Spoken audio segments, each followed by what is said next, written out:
Lights are going up, snow is falling down. There's a feeling of goodwill around town. It could only mean one thing. McRib is here. People throwing parties, ugly sweaters everywhere.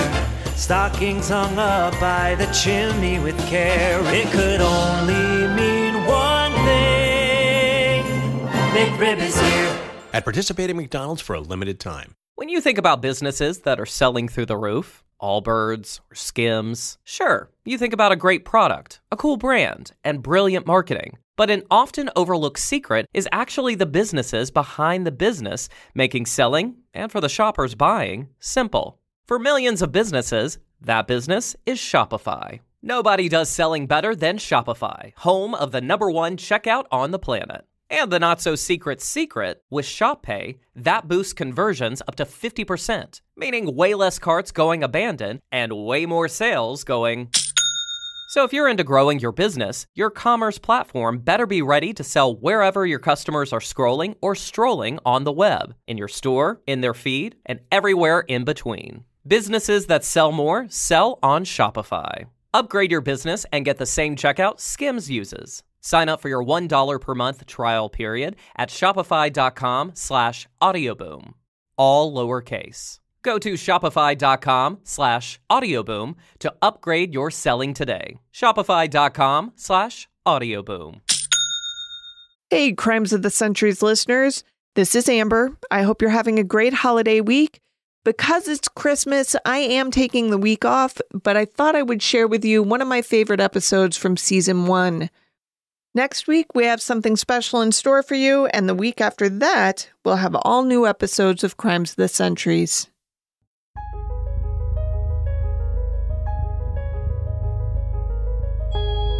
Some crimes are so heartbreaking or shocking that they earn the label Crime of the Century. But the stories that made headlines in decades past aren't necessarily remembered today.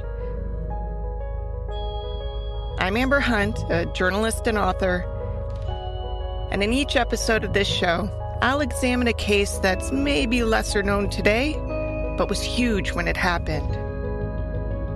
This is Crimes of the Centuries.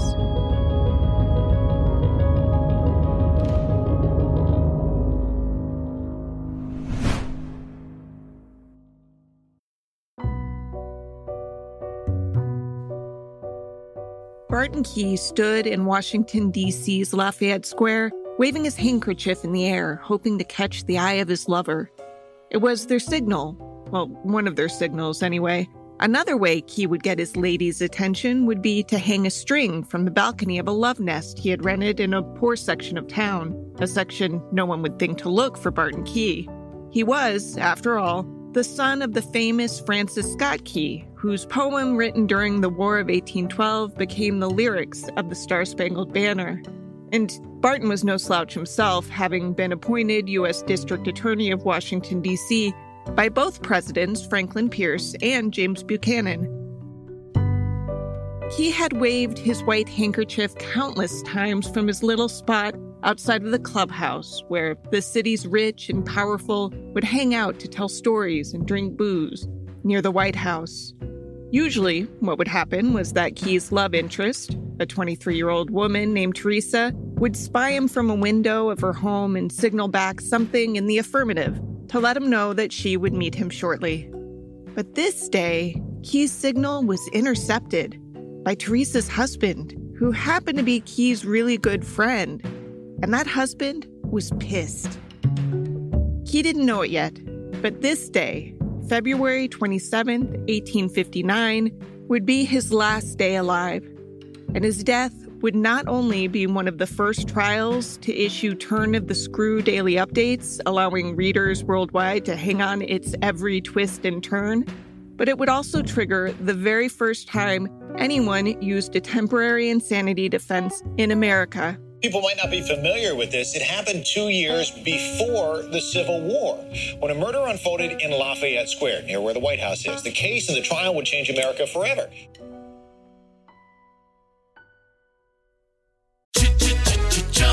Looking for excitement? Chumba Casino is here. Play anytime, play anywhere. Play on the train, play at the store, play at home, play when you're bored. Play today for your chance to win and get daily bonuses when you log in. So what are you waiting for? Don't delay. Chumba Casino is free to play. Experience social gameplay like never before. Go to Chumba Casino right now to play hundreds of games, including online slots, bingo, Slingo, and more. Live the Chumba life at ChumbaCasino.com. VGW Group. No purchase necessary. Void where prohibited by law. See terms and conditions. 18+.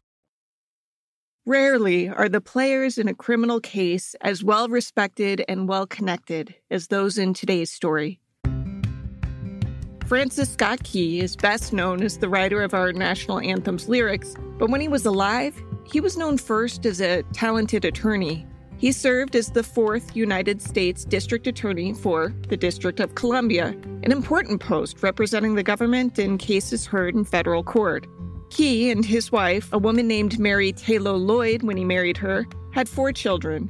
Their oldest was Philip Barton Key II, a man named after Francis Key's uncle who had been a mentor to the lawyer. The uncle had been a history maker in his own right, serving as a U.S. Circuit Judge nominated by President John Adams, and later as a U.S. House Rep.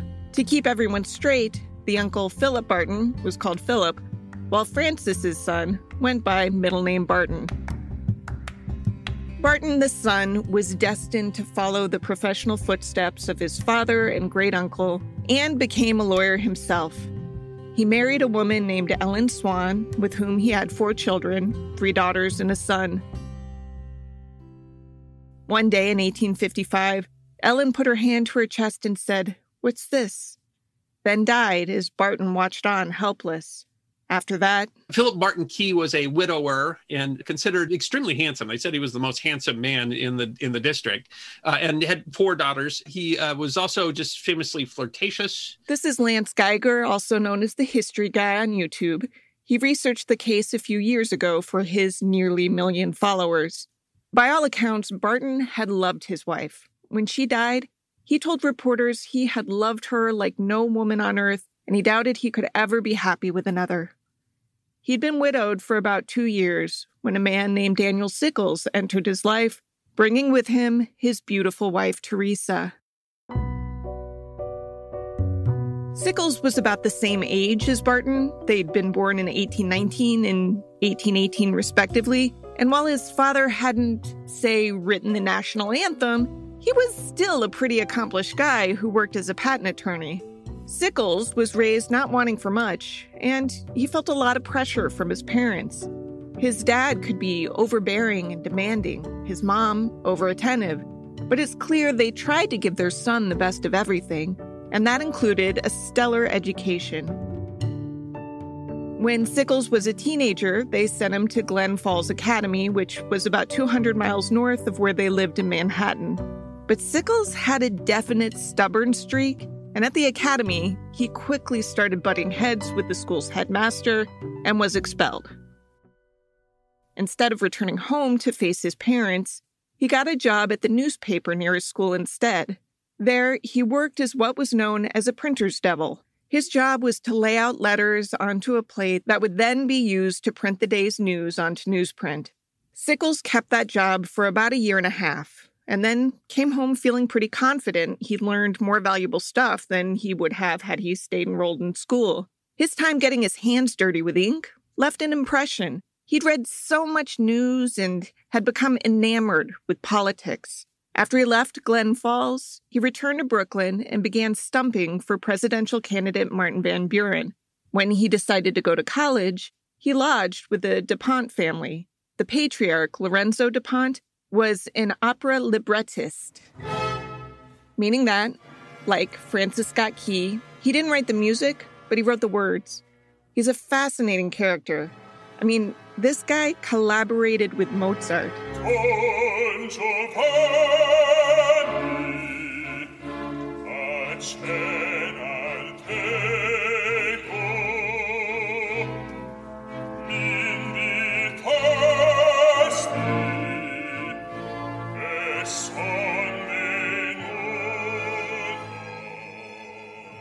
DuPont also taught Italian at a university, and he served as something of a mentor for Sickles. which wasn't always a good thing. He was, to phrase it delicately, a horn dog.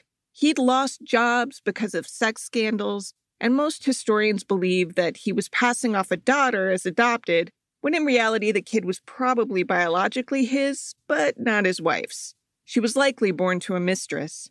That daughter was named Maria, who married another famed composer, this one named Antonio Baglioli, who was... This music teacher in New York, was a very famous music teacher, was considered very important to the development of music in the United States. Maria and Antonio had one child, a daughter named Teresa, born in 1832. She was urbane. She spoke like 5 languages. She was beautiful.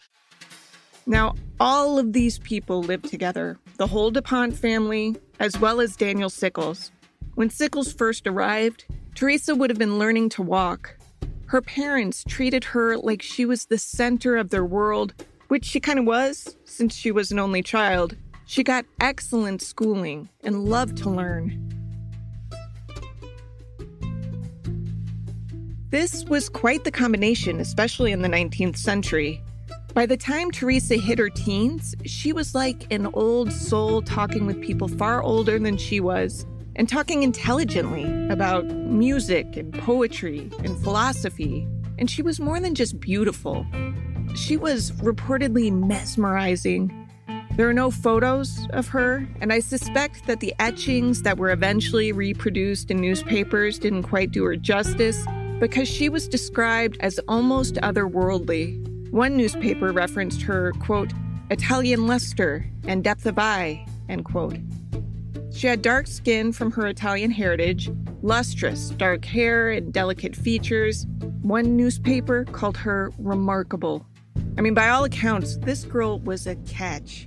Sickles was handsome as well, and while he didn't live with the DuPonts all that long, he did stay close with them. He visited year after year, watching as Teresa grew literally from a toddler to a not-quite woman. In the interim, Sickles studied. He attended New York University and studied law under none other than the future Union General Benjamin F. Butler, who was known as Spoons for his occupation of New Orleans during the Civil War. This is Ranger Matt Atkinson giving a talk on Sickles for the Gettysburg National Park Service. Under Benjamin Butler's tutelage, Sickles earned his law degree and passed the bar in 1843.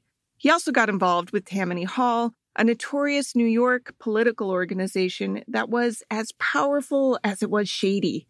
Daniel Sickles fit right in. His early years were marked already with graft. He was accused of stealing money from another man. He embezzled money meant for a political pamphlet, and he was accused of mortgage fraud. The connections made, though, through Butler opened a new world to Dan Sickles, and that new world was politics.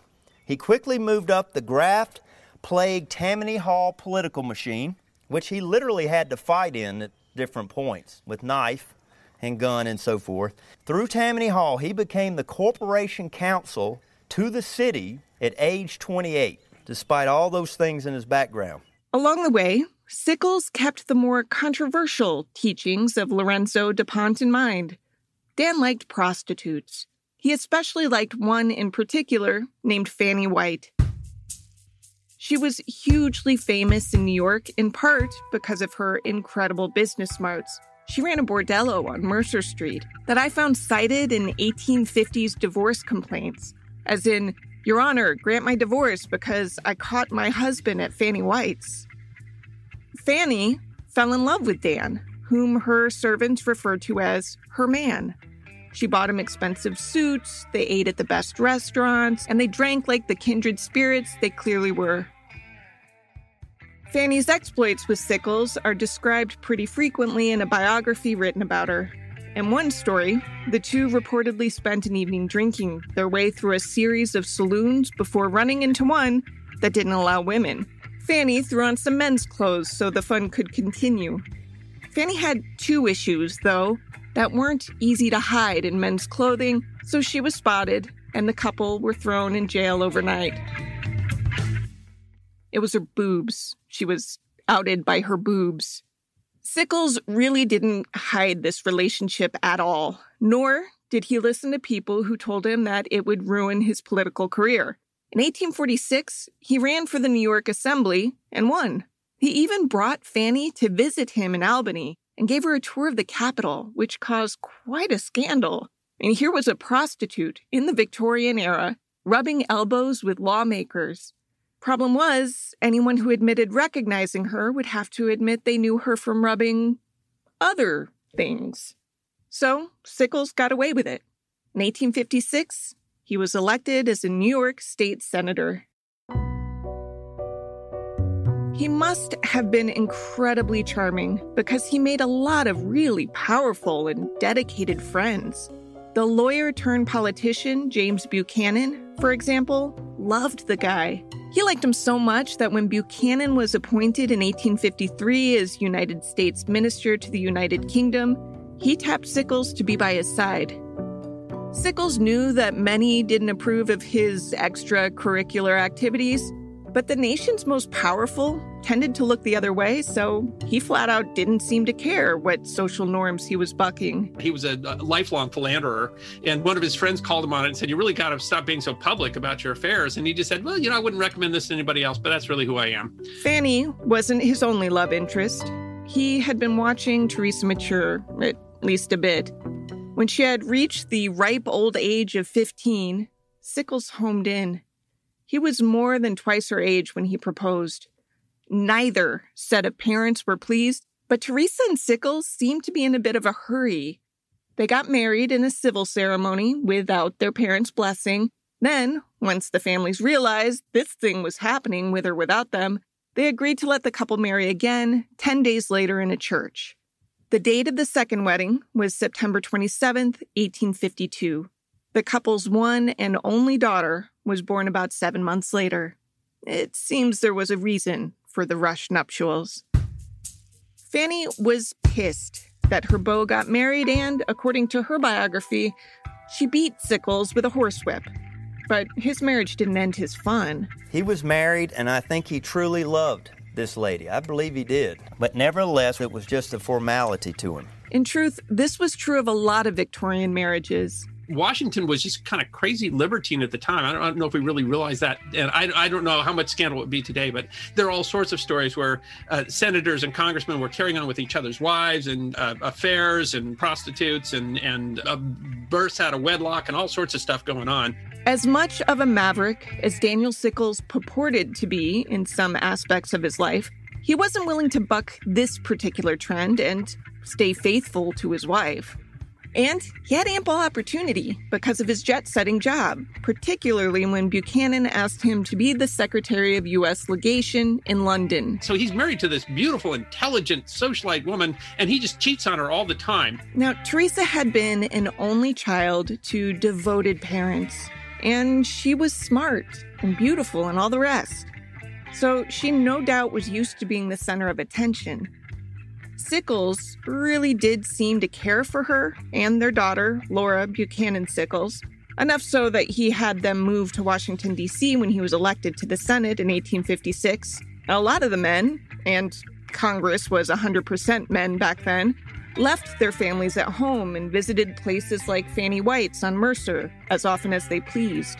Sickles still frequented the brothels, but he went home to his wife at night. Along the way, Sickles befriended Barton Key, the man with the handkerchief from the intro. In fact, these two men had not just been friends, but political allies.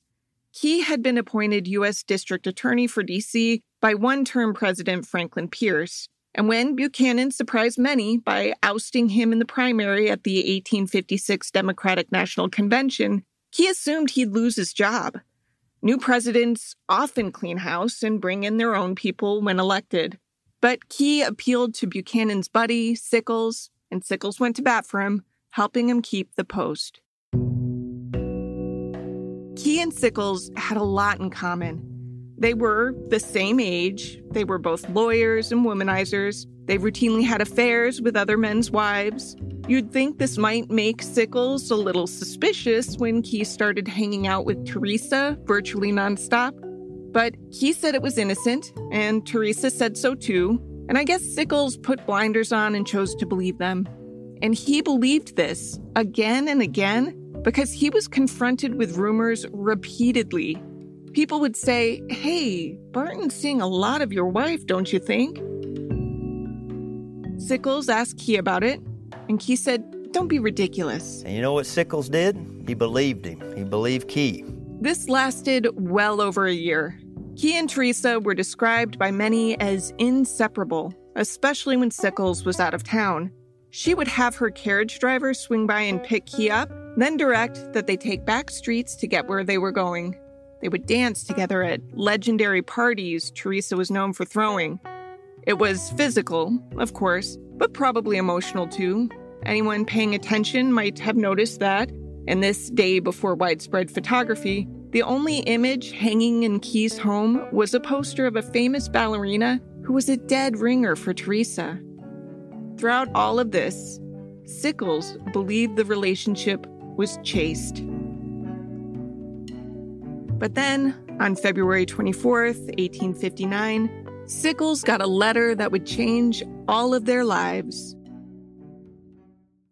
'Tis the season for shopping. And with Rakuten, it's also the season for stacking up the savings. Use Rakuten to stack cash back at thousands of stores on top of holiday sales. That's like savings on savings. With Rakuten, you can save money on gifts for everyone on your list. From toys for the little one, to kitchen gear for the hostess with the mostess, to electronics for yourself. Shop with Rakuten and spend more time locating the perfect gift, less time trying promo codes that don't work. Did I mention that Rakuten is super easy to use? Just start your shopping at Rakuten.com or in the Rakuten app. Do your shopping like you normally would, and you'll get the cash back by PayPal or check. It truly is a no-brainer. Join for free at Rakuten.com or download the Rakuten app. That's Rakuten, Rakuten.com.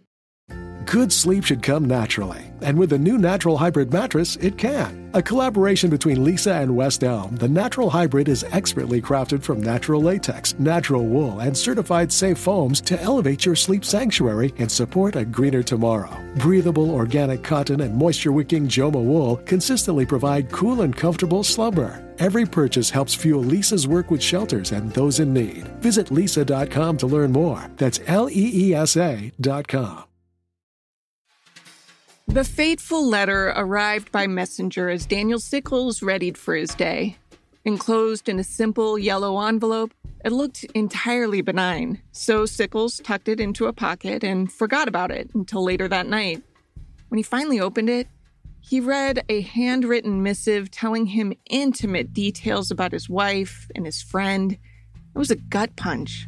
Sickles received an anonymous letter one evening telling him that his wife's having this affair with Barton Key, that they've rented a house in the neighborhood north of the White House for carrying on their affair. This is author Chris DeRose talking to a reporter about his book, Star-Spangled Scandal, Sex, Murder, and the Trial That Changed America. And the letter is so specific that Sickles decides he has to investigate. The letter was signed RPG, and it read, quote, "Dear Sir, with deep regret, I enclose to your address the few lines, but an indispensable duty compels me to do so, seeing that you are greatly imposed upon. There is a fellow, I may say, for he is not a gentleman by any means, by the name of Philip Barton Key, and I believe the district attorney, who rents the house of a Negro man by the name of John A. Gray, situated on 15th Street between K and L Streets, for no other purpose than to meet your wife, Mrs. Sickles." He hangs a string out of the window as a signal to her that he is in and leaves the door unfastened, and she walks in and, sir, I do assure you he has as much the use of your wife as you have. With these few hints, I leave the rest for you to imagine. Most respectfully, your friend, RPG. End quote. To this day, no one knows who RPG was. Now, Sickles had heard rumors along these lines, and he might have dismissed this one too, but it was just so specific and detailed. I mean, he figured, how hard could it be to look for this house and find out if Key is renting it? So he roped a friend into doing it. That guy, Samuel Butterworth, was a fellow lawyer. He agreed to help out and started to do some snooping. And sure enough, He found the home's owner, learned that Key had started renting it months earlier, claiming that it was for a congressman who needed a home away from home. But Key was the only man spotted going in and out. He was often joined by a lady whose face was usually covered by a shawl, but everyone knew who she was. They knew both of them, actually. And the house was in a poor area of town, but Key and Teresa were high-profile people, and Teresa was married, so word had spread. Sickles was basically the last to know.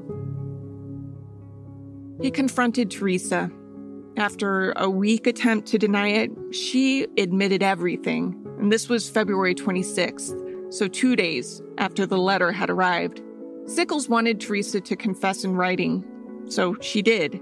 She wrote a surprisingly level-headed, graphic account of the affair, including descriptions of where they did what and when. She would go to the house on 15th Street and undress. "I did what wicked women do," she wrote. The most recent liaison had been Wednesday of that week, a day before the anonymous letter writer tipped off Sickles. After writing and signing the confession, Teresa had 2 women sign it as witnesses and then turned it over to Sickles. Teresa cried, Sickles cried, and the house was full of misery that night. Teresa was so upset and ashamed that she wouldn't let herself be comfortable in a bed. She slept on the floor in a separate room from her husband. One of her girlfriends happened to be visiting her and testified that Teresa was desolate that night. She also testified that Sickles wailed all night long, these animalistic-sounding sobs. The next morning, Sickles had a few friends over to talk to them about what he should do. Butterworth, the friend he had used as a sleuth, was among them. While he was talking, Sickles happened to look out his window, and he spotted Key waving his handkerchief. It was one of the ways Sickles now knew that his former friend signaled his wife for sex. Key had in his pocket a pair of opera glasses that he would use to spy at the Sickles home, looking for Teresa to signal back from one of the windows. This morning, he didn't spot her. It was unusual, and the two had been joined at the hip for so long. So Key, completely oblivious to the fact that his affair was now not only known, but described in detail to Dan Sickles, walked around Lafayette Square, biding his time and waving his handkerchief every so often. Butterworth told Sickles he didn't have any good advice on how to handle this situation, but he also reportedly added that there was only one thing a man of honor could do. Butterworth left the house and walked past Key. Instead of telling the doomed man, "Hey, trouble's afoot, bud. You might want to stow away that hanky and watch your back," Butterworth made time-killing small talk instead. Meanwhile, Sickles grabbed 3 guns. Sickles loses it. Whether he loses his mind is something that gets discussed at trial, but loses it and goes outside wearing 3 guns under a trench coat on an unseasonably warm February day. He fires quite a few shots over the course of 2 or 3 minutes based on the eyewitness testimony. Key was caught completely off guard. He'd seriously spotted Sickles walking toward him and reached out his hand in greeting. The first bullet went through that hand. Key stepped forward and the two struggled for a moment and Sickles dropped the gun. But Sickles shook free and pulled out another pistol. Unarmed, Key cried out, "Don't murder me!" and threw the only item he had with him, a pair of opera glasses, at Sickles. Now, normally Key would have had a gun in that pocket, but this day was Sunday, also known as Bath Day. He had changed suits. He apparently left his gun in his other coat. So he threw the opera glasses, which hit Sickles without effect and fell to the ground. Sickles fired again. This bullet went into Key's thigh. Key, meanwhile, was backing up and screaming, "Murder! Murder! Don't shoot me!" Sickles was screaming too. "You defiled my bed!" Sickles pulled the trigger again, but the gun misfired. Sickles cocked it another time and shot Key in the chest at close range. He then pointed at Key's head and pulled the trigger one more time, intending a coup de grace, but the gun again misfired. Witnesses finally pulled him away before he could try another shot. This whole scene played out on Pennsylvania Avenue, within sight of the White House. This is Lafayette Park, middle of the day, bright sunlight. You could see, if you were in the White House in the right window, you could have seen this occurring. Witnesses carried Key to a nearby tavern. They could tell he was mortally wounded and asked if he had any message he wanted to give to his children. But he was unresponsive. He died without saying another word. Outside, Sickles paced and asked coldly, "Is the scoundrel dead?" The story had all the elements you need to catch people's attention. I mean, rich players, forbidden sex, murder. And the reporters had access to a new invention that helped ensure readers got what they wanted. Samuel Morse and other inventors had created and fine-tuned the telegraph. At first, newsrooms weren't really interested because they just couldn't imagine any kind of news event that would warrant such a fast turnaround. Tomorrow would always be good enough, they figured. But when this story came along, the demand for details was so incredibly high that the telegraph was a godsend. Reporters swiftly sent their stories to editors nationwide. According to DeRosa's book, the American Telegraph Company wired up to 2,500 words per hour. More than 16,000 words a day were sent to New York alone.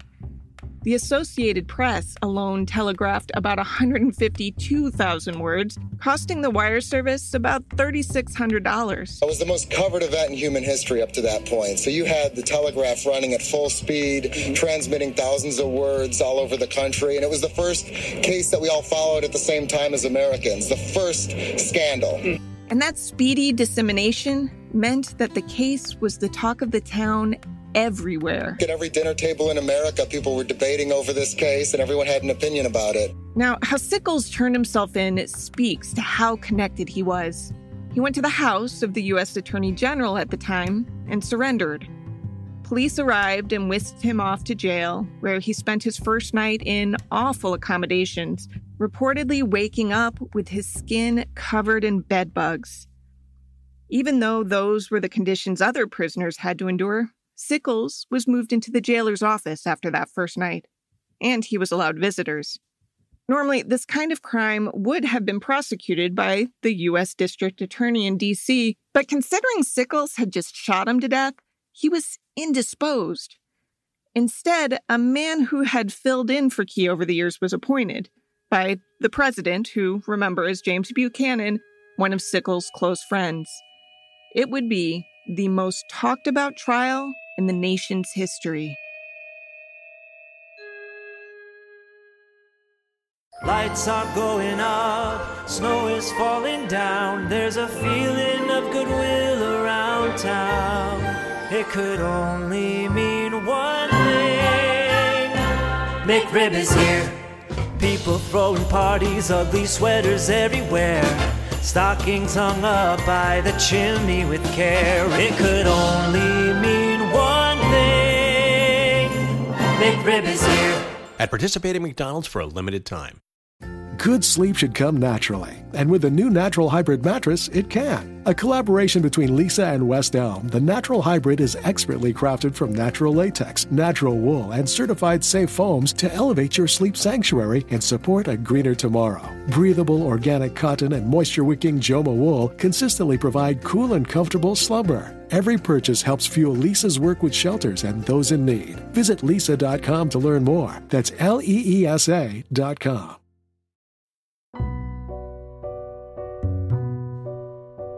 The man appointed to prosecute Daniel Sickles in the murder of Philip Barton Key was named Robert Ould, who amazingly didn't seem to care about how well connected the accused was politically.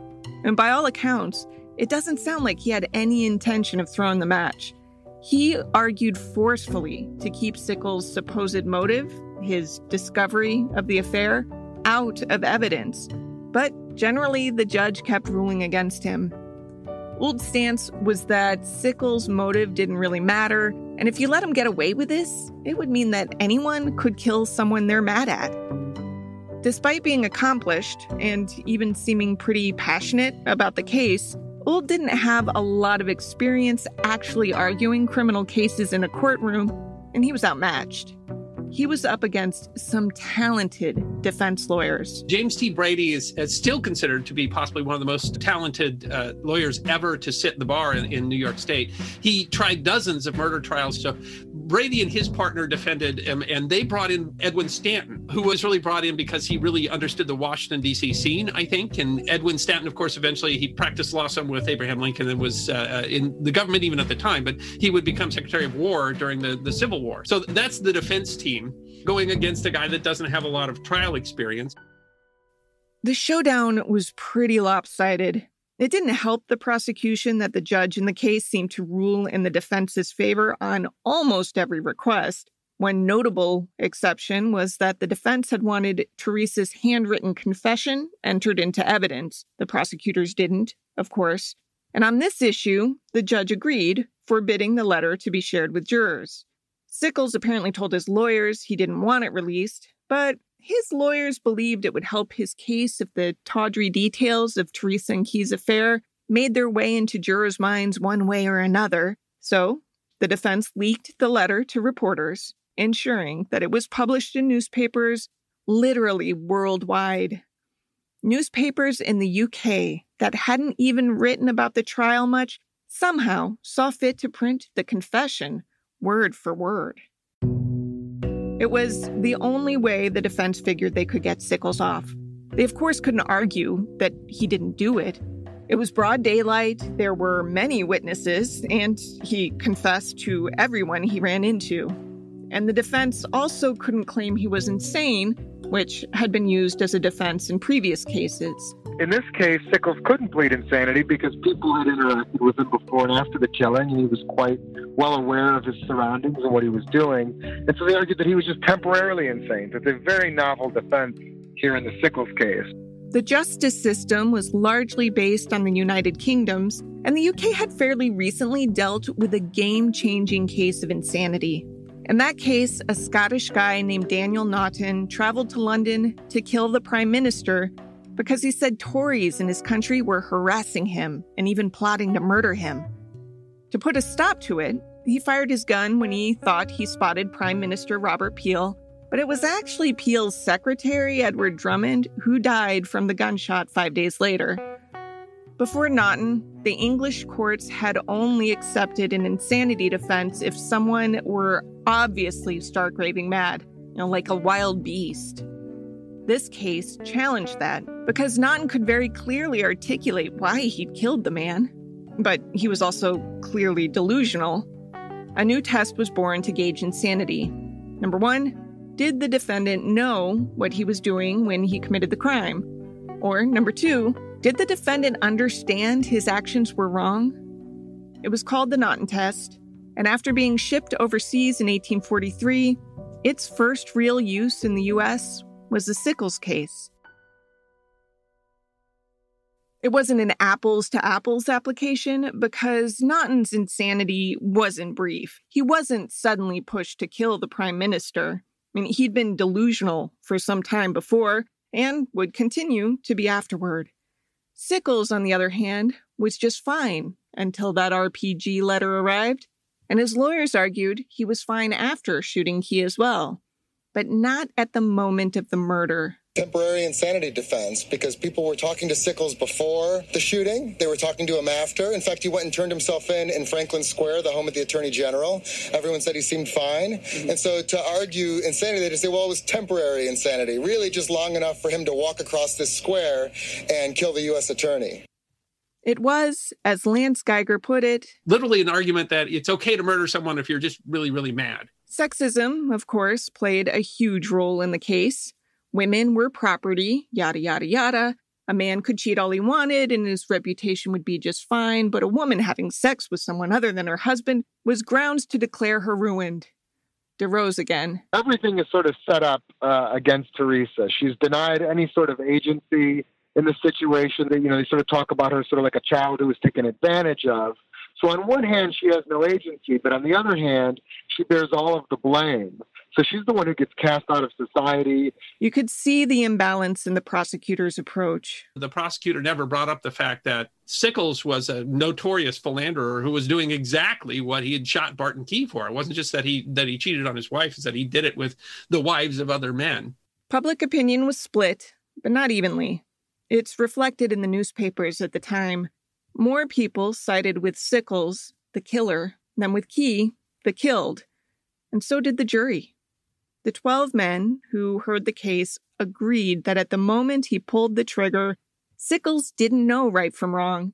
He'd been driven temporarily mad by a man who had violated the so-called unwritten law that basically allowed a man to kill in defense of the sanctity of their home and the virtue of their women. Edwin Stanton did the closing argument, and he did this sort of prudish Victorian defense of the family, and literally argue that by killing Barton Key, he had saved all the women of Washington from this horrible philanderer, Barton Key. And when he finished this eloquent, defense of the family, it raised applause in the courtroom. DeRose, the author, said the case had lasting effects on the judicial system. About 100 years after the Sickles trial, and largely as a consequence of the Sickles trial, it was almost impossible to punish anyone who had killed their spouse's lover. There's something called the unwritten law. It was the most rigidly adhered to law in the country, and you couldn't find it in any rule book or in any case. But throughout the country, juries were getting rid of these charges if they were ever being charged at all. Governors were pardoning people. Judges were throwing cases out of court under these circumstances. While the law was never codified, jurors upheld it in case after case. You might remember Harry Thaw's acquittal for killing Stanley White from the Evelyn Nesbit episode earlier this season. Jurors routinely gave men the right to kill their wives' lovers right up until the 1950s. And once society begrudgingly began to acknowledge that we women have agency, it was hard to argue that men had the right to kill their wives' lovers. And today, the general rule of thumb is that if you have time to consider what you're doing, you're probably doing it on purpose and could be found guilty of murder. If it's a spur-of-the-moment, act of passion type thing, you could get manslaughter, depending on the state. I mean, personally, I follow my own adage, don't murder people. Problem solved. A few postscripts to the story. Sickles went on to live a long and storied life, never really shaking off his tendency to be ruled more by emotion than logic. The Civil War came swiftly after his acquittal, and Sickles rose in the army to the rank of Major General. During the Battle of Gettysburg, he was ordered to take up a defensive position in one spot, but instead marched his men to a different spot that he liked better. The move stretched the Corps too thin, made the Union more vulnerable, cost Sickles his right leg to a cannonball, and nearly derailed the battle altogether. It was another good example of just how he lived his life, because he gets orders to take a position. He's like, I don't like this position. I'm smarter than you, and I don't care what you say. That's Josh Geiger, also of the History Guys. In a sort of funny twist, by this point in history, the public had kind of had it with Sickles. He still had plenty of allies to keep his political career afloat, but he had lost ground with the American people, and it actually had to do with the Barton Key affair. That's because after the trial, Sickles reconciled with Teresa. He forgave her. The two stayed married, and they reunited in New York with their daughter. This infuriated the public. DeRose sums up the outcry with an anecdote. There's this incident where a group of women are watching Sickles speak in Congress, and they can tell that, well, the first woman says, boy, that guy down there, who is he? He's being shunned by his colleagues. And the second woman says, oh, well, that's because he killed Barton Key. And the third woman says, no, that was all right. The problem is that he went back to his wife afterward. The thinking was, if the affair was so trivial that you could forgive your cheating wife, how could it also be so terrible that it was worth killing Barton Key over it? Sickles defended himself by saying he couldn't let the mother of his child be forever shunned by society. She had earned too much notoriety to be able to remarry, and so if he didn't forgive her, he'd be ensuring she and daughter Laura would be outcasts. He got so sick of people criticizing him that he wrote a letter to the New York Herald that was first printed there and then published nationwide, in which he said, hey, this was my choice, and I stand by it. It turned out, though, that sparing Teresa from a tragic fate wasn't within Sickles' power. The woman whose love life had been splashed all over newspapers worldwide, who had lost a man she no doubt loved, however forbidden that love was, ended up dying at age 31 of consumption.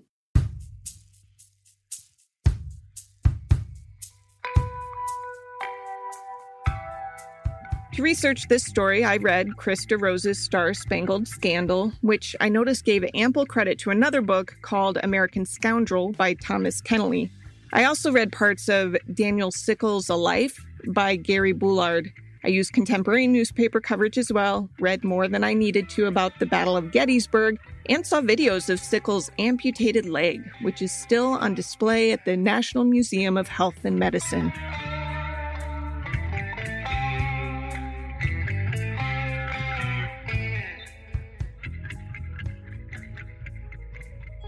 This case was researched by me, Amber Hunt, and produced by Garrett Tiedemann. Original music is by Bruce Hunt and Andrew Higley. Other music comes from Blue Dot Sessions. If you like us, help us out by rating and reviewing us on Apple Podcasts. For more information or to recommend a case, go to centuriespod.com. On Instagram and Twitter, we're at CenturiesPod. And check out the Crimes of the Centuries podcast Facebook page.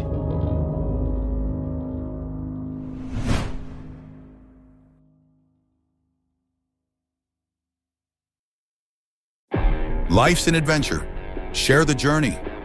Introducing Yamaha's latest terrain-conquering side-by-side that combines thrilling power with maximum comfort and versatility. The all-new Wolverine R-Max 41000. It's an off-road game-changer. Check it out now at YamahaMotorsports.com and see your local Yamaha dealer today. Always protect the environment and wear your seatbelt, helmet, eye protection, and protective clothing. Read the owner's manual and product warning labels before operation. Good sleep should come naturally, and with a new Natural Hybrid mattress, it can. A collaboration between Lisa and West Elm, the Natural Hybrid is expertly crafted from natural latex, natural wool, and certified safe foams to elevate your sleep sanctuary and support a greener tomorrow. Breathable organic cotton and moisture-wicking Joma wool consistently provide cool and comfortable slumber. Every purchase helps fuel Lisa's work with shelters and those in need. Visit lisa.com to learn more. That's LEESA.com. It is Ryan Seacrest here. People always say it's good to unwind, but that's easier said than done. The exception, Chumba Casino. They actually make it easier done than said, or at least the same. Chumba Casino is an online social casino with hundreds of casino-style games like slots and blackjack. Play for fun. Play for free for your chance to redeem some serious prizes. Sign up now and collect your free welcome bonus at ChumbaCasino.com. Sponsored by Chumba Casino. No purchase necessary. VGW Group. Void where prohibited by law. 18 plus terms and conditions apply.